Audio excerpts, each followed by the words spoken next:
Добро, некои од чалами, некои па и од сака да бидат, мислат дека ќе бидат сигурни. Оно нема никаде сигурност, луѓе. Него знаеш, друго ко си е твојо до тебе, а друго ко си ти сам некаде. Па добро не е таму. Граѓаните сметаат дека заминувањето во странство е можност за поголема заработка, ново искуство, но и подобри услови за живот. Велат дека сакаат нивниот труд да биде повеќе ценет и соодветно платен, но и да пробаат како е да се живее и работи во туѓа земја. За едни напуштањето на родниот крај е ризик, кој вреди да се преземе за подобар живот и подобро утре, додека за други сигурноста, семејството и животот што го имаат тука се поважни од неизвестноста која ја носи странството. Тучат не може да се вработат и избегат странство работа да го најдат. А овдека нема работа. За подобар живот во странство. Младите имаат многу перспективи во странство и сметам дека ќе си купат стан доколку одат да работат таму и да се вратат после некој период.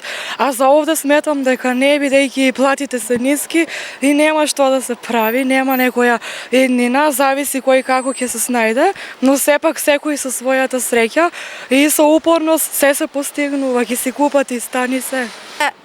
Младите, те сакат се да пробат. Па нека пробат, нека идат, нека видат. А ако не им чине, ја и тука има си па свое, само да не го продават тука. Шо ми и треба многу да работиш од утро до мрак, шо у пиџама да идам и пиџамата да си ја соблечам после вечер да си спијам.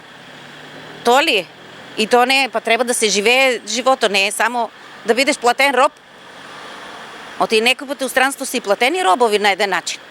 Тој како роб држи се, мора во, мора оно. Чекај бре, зашо мора? Мора да се живее и мора да се умре, трето нема. Важа за устранство. Устранство се многу повеќе работе. Он се плаќа, отидат толку пари, ама за едистенција да се прехранат, што тука? Кој работи за 500 евро? Не може да најдат работа за 500 евро. Што сакаме? Зимат големи примања, не тако тука 500 евро ќе буфтат у конфекција или кај бил. Нема логика. Многумина тврдат дека не би отишле. Својот живот не го замислуваат таму, далеко од родната земја, семејството и најблиските. Велат, не е се во парите и подобриот стандард не може да ја замени близината со саканите.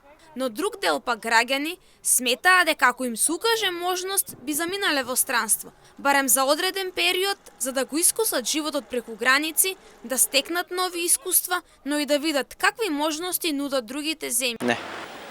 Мислам дека тука е подобро, тама е малку по... Сега ако се гледа спрема финансите, може да е подобро, ама не е толку. И тама е веќе малку криза. Фала. Не, и таму нема бише лепо. Јас сум веќе 70 години, не може да отидам. Една керка е, може и ако сакат да ме земат некој, ќе мора, нема кој да ме чува таму, со жена. Пеме ние пред 10 дена таму. У Италија секогаш лики 20 пати, 30 сме одили. Па да, ако ми се проже прилика, зошто да не? Не би било лошо. Треба да плукаме, затоа што никој, а знаеш што вика странците, па вашата земја е поубава од нашата. Искрено да ви кажам, јас сум имала луѓе што се викале, вашата земја е поубава од нашата. Знаете ли што? Затоа што имате вие сонце, имате весел наросте и се, а тука гледате таму се се затворени и ако отиделе викендот, големо чудо. На крајот, заминувањето или останувањето е индивидуален избор. Дали ќе се замени или ќе се остане, изборот е личен, а секој ја носи одлуката според своите желби и приоритети.